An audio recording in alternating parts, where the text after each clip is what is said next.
Dealerships across the country are quietly unloading these bikes fast. Once praised for their power, style, or legacy, these 9 motorcycles are now gathering dust, and they may not survive past this year.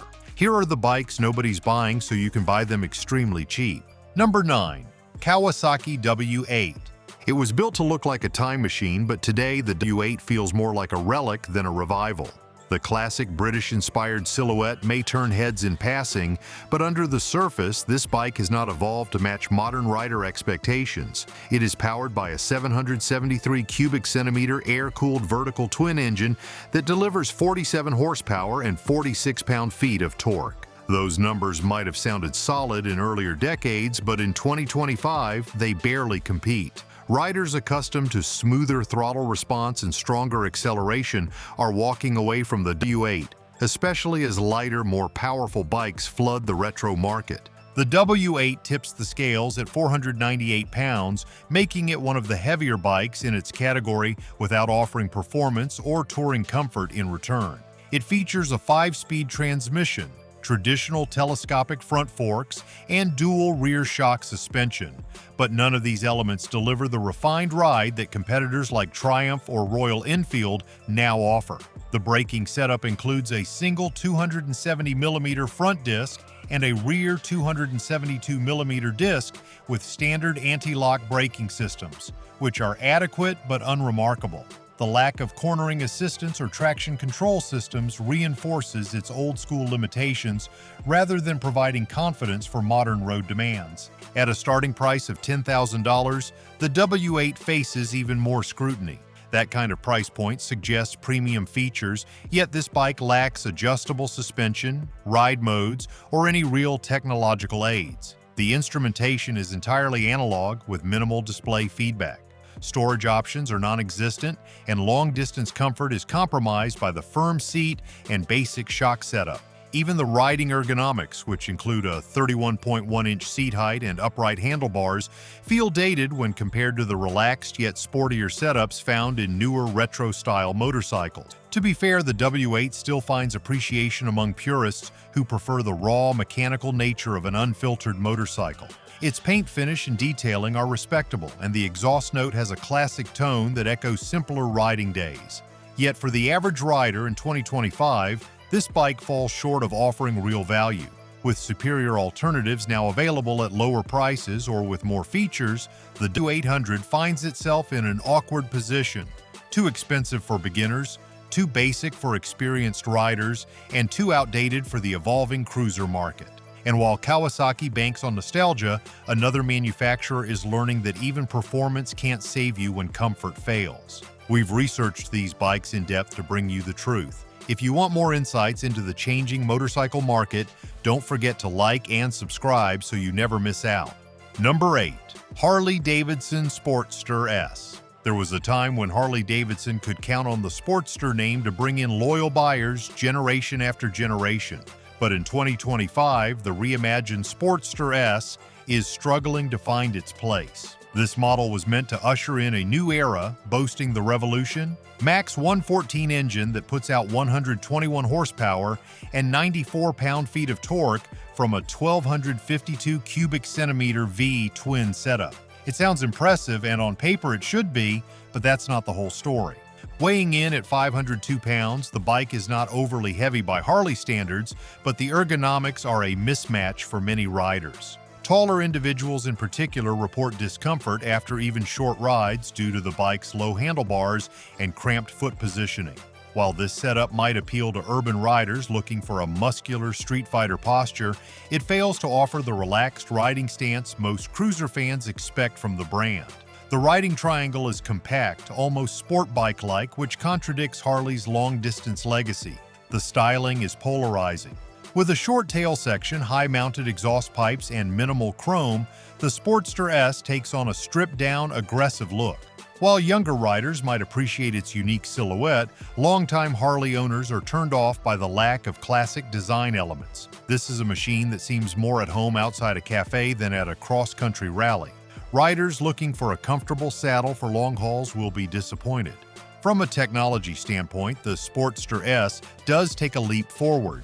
It includes a 4-inch thin film transistor display, smartphone integration, and selectable ride modes, features rarely seen on traditional Harley models. However, the tech comes at a price. With a starting price of $16,399, it enters a highly competitive market segment. And with competitors offering bikes with better long-distance comfort, more traditional styling, and comparable power for less, the Sportster S has found itself squeezed on both ends. Suspension is handled by a 43mm inverted fork up front and a linkage-mounted monoshock in the rear, both fully adjustable. Braking is managed by a single radially mounted 4-piston front caliper and a floating 2-piston rear caliper. The brakes perform well, but riders have noted that the single front disc can feel insufficient under harder braking conditions. This bike is best suited for short urban rides and weekend bar hops rather than highway cruising or open road escapes. Unless Harley makes changes to the ergonomics, weight distribution, or pricing, the Sportster S risks being a niche machine with limited mainstream appeal. If this bold reinvention is confusing buyers, what about a bike that stuck too close to its roots and got left behind? Some of these bikes are fading fast, but solid gear never goes out of style.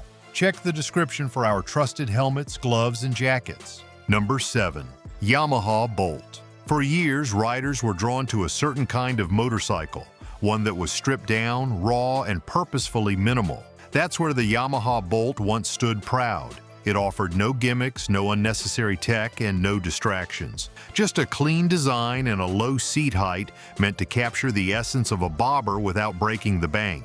But in 2025, what once looked refreshingly simple now seems hopelessly outdated. The Bolt is still trying to sell the same old story to a new audience that is no longer listening. At the heart of the Bolt is a 942 cubic centimeter air-cooled V-twin engine producing 65 horsepower and 59 pound-feet of torque.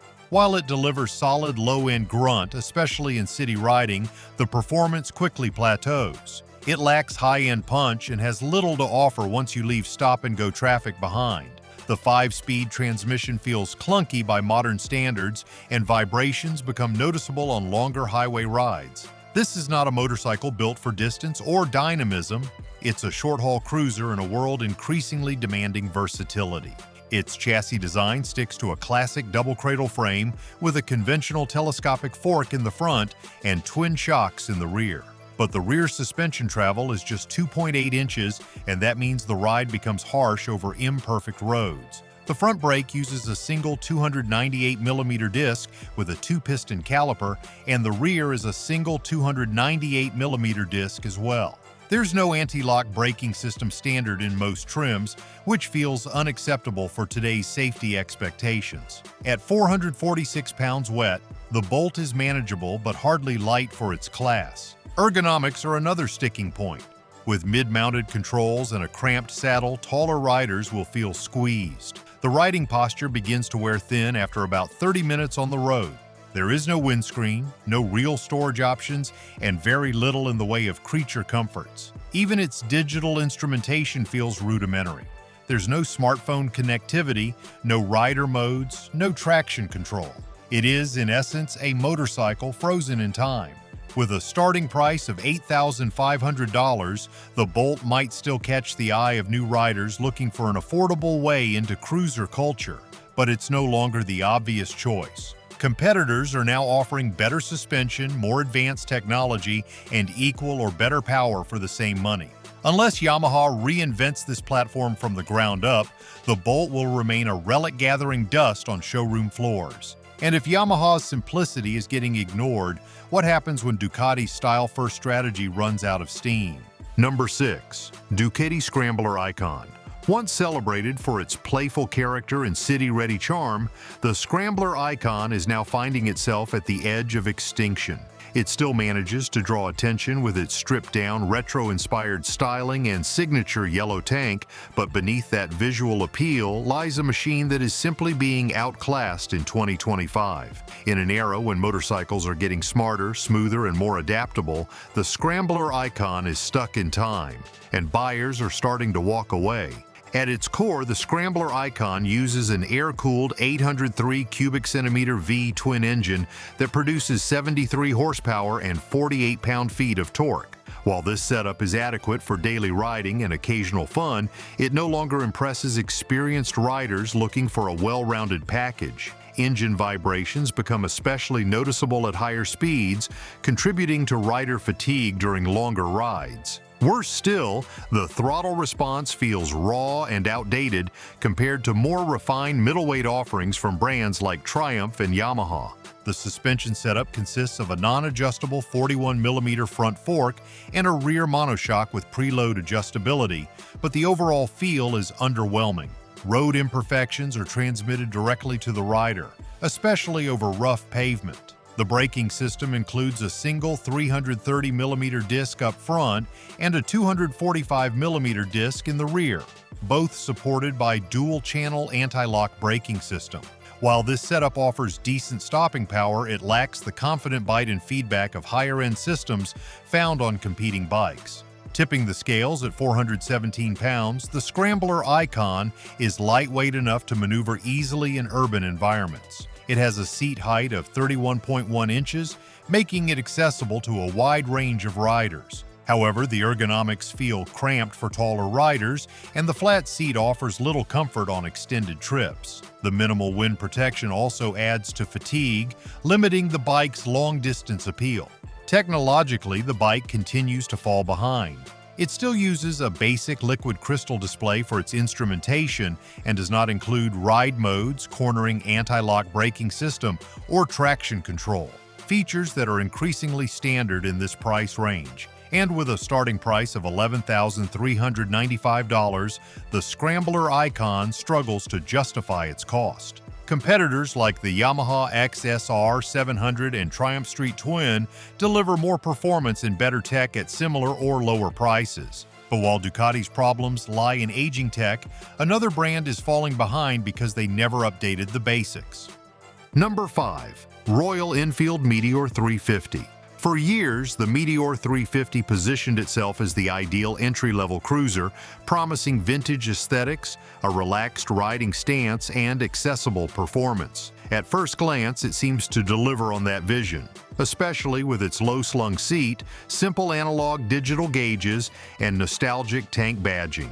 Yet by the time 2025 rolled in, the charm began to wear off. What once seemed like a refreshing alternative now feels outdated and underpowered in a rapidly evolving segment. The Meteor 350 is powered by a 349 cubic centimeter single-cylinder engine that delivers just 20 horsepower and 20 pound-feet of torque.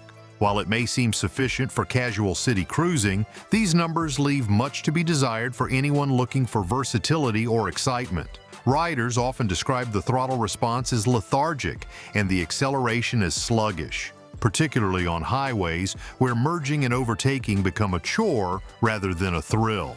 Mechanically, the bike comes with standard telescopic front forks and twin rear shock absorbers, which feel stiff and unrefined on uneven surfaces. The front and rear disc brakes are supported by a single-channel anti-lock braking system, which is a noticeable shortfall compared to modern bikes offering dual-channel setups. The Meteor weighs in at 421 pounds, which is manageable, but the weight distribution feels top-heavy, reducing rider confidence during tight maneuvers. Comfort-wise, the Meteor does offer a soft seat and a neutral handlebar position, which is great for short-distance city riding.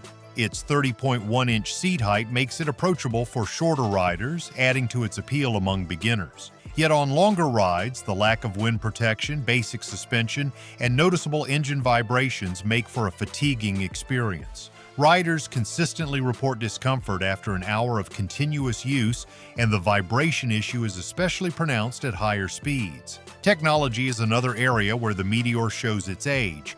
It includes a basic semi-digital display and Royal Enfield's Tripper navigation system, which uses smartphone connectivity for turn-by-turn directions. While this is a nice touch, the overall tech offering feels bare bones in 2025. The lack of rider modes, traction control, or even adjustable levers gives the bike a stripped-down feel that no longer appeals to modern consumers, especially when competitors at similar price points offer these as standard.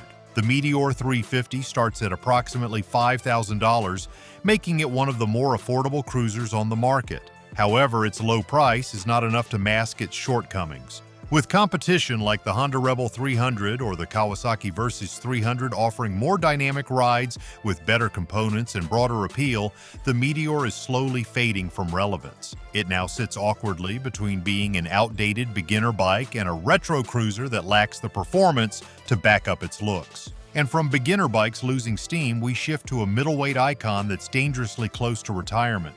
Number 4. Suzuki SV 650. For many years, this bike defined what a reliable middleweight should be: affordable, beginner-friendly, and flexible enough for city riders and weekend warriors alike.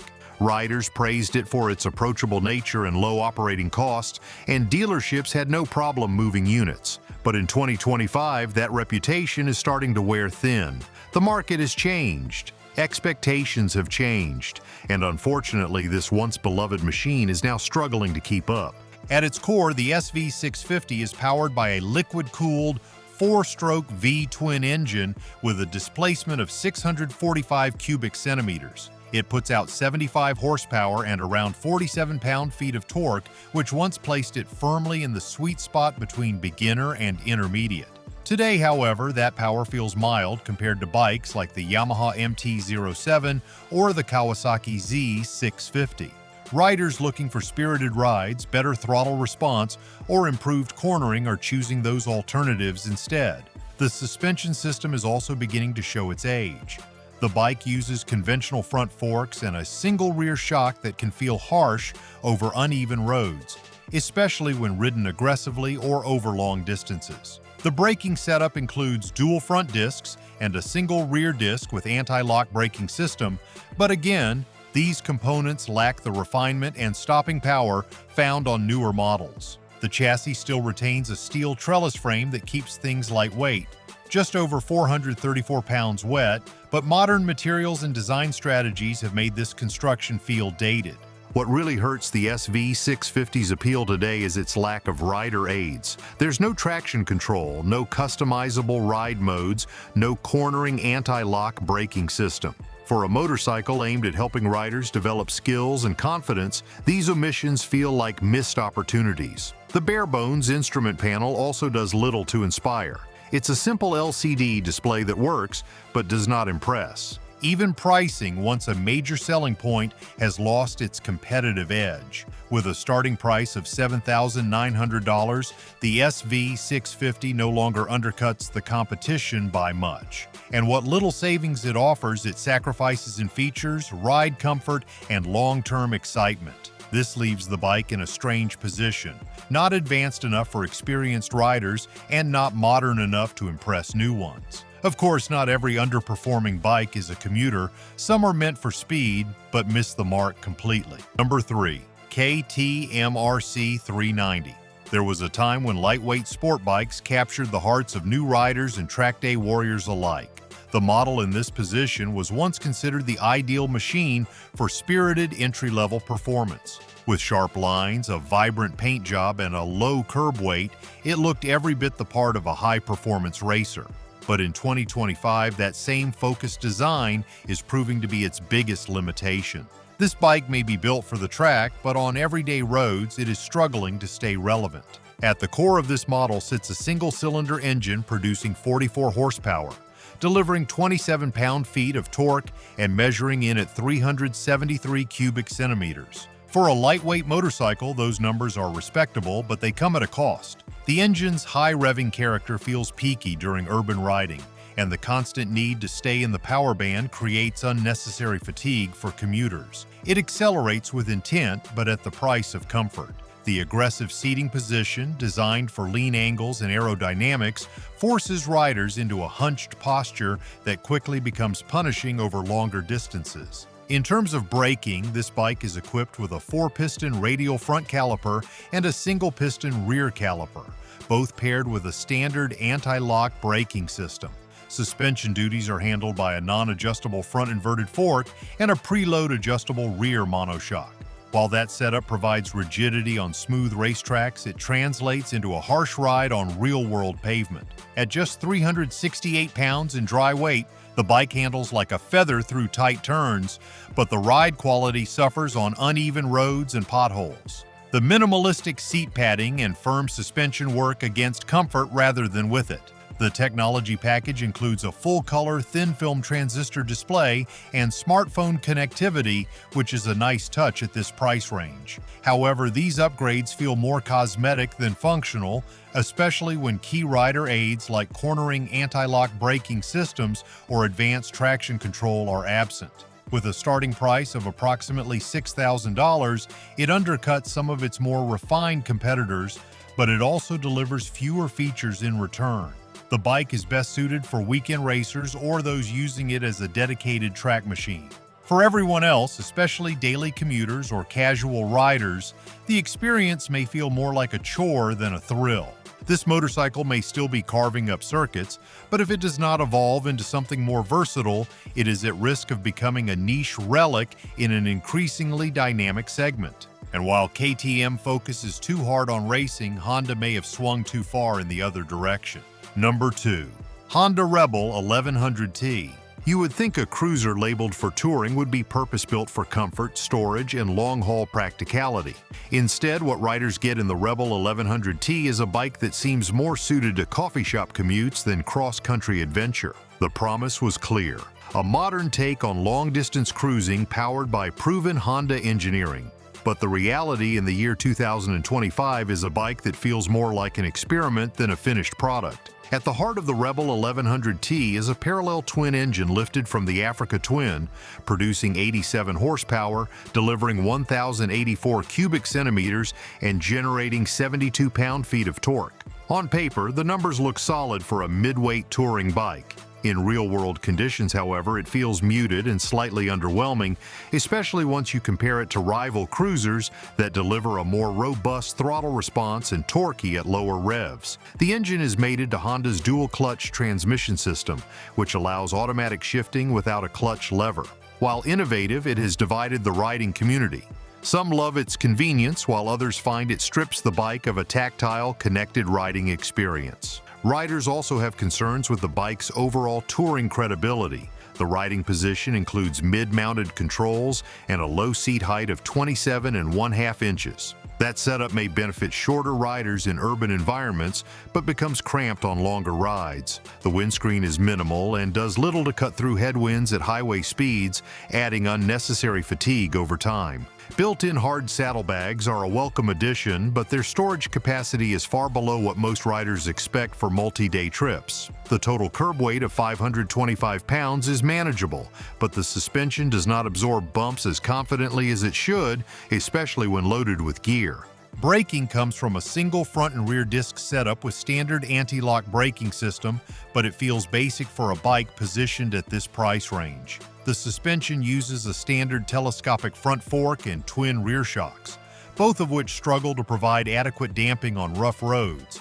At a price of approximately $11,300, the Rebel 1100T sits in a competitive bracket with bikes that offer more power, better tech, and far greater long-distance comfort. Despite Honda's reputation for reliability, this model does not offer enough to justify its price tag or its touring label. Riders looking for true travel comfort may find more satisfaction in models like the Indian Super Chief Limited or the Road Glide Special. Without a serious rework of its ergonomics, suspension, and cargo capabilities, this motorcycle may find itself parked permanently in the showroom. Now for the final entry, a BMW that once defined style and simplicity, but now risks becoming irrelevant altogether. Are you surprised by the bikes on this list? Hit that like button and subscribe. We've got more game-changing updates coming your way. Number 1. BMW R9T Pure. For years, this bike has represented simplicity, craftsmanship, and understated elegance. It had one job: strip away the noise and deliver pure riding pleasure. And in earlier generations, it did just that. But as of 2025, the R9T Pure is slipping badly behind. In a motorcycle world now dominated by rider aids, cornering safety systems, and highly adaptive electronics, this retro machine offers too little for too much. Powered by an air-cooled 1170 cubic centimeter flat twin engine, the R9T Pure produces 109 horsepower and 85 pound-feet of torque. It sounds respectable, but the delivery is predictable, and the engine's character, while charming to some, is starting to feel like a relic to many.